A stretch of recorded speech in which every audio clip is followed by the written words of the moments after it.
कि आज परवरदिगार आलम हमको अमन व अमान से रखा है, उसके शुक्रगुजार हैं, उनका शुक्र बजा लाते हैं और सर झुकाते हैं शुक्रिया का।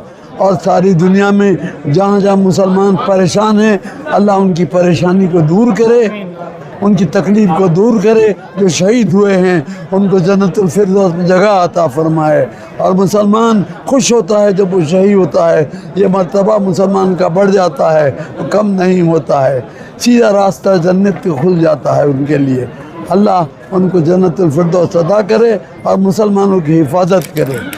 आज सीएम सिद्धरामैया आए थे पहली बार शायद यहाँ। हाँ, देवराजस भी आए हैं यहाँ पर, गुंडराव भी आए हैं।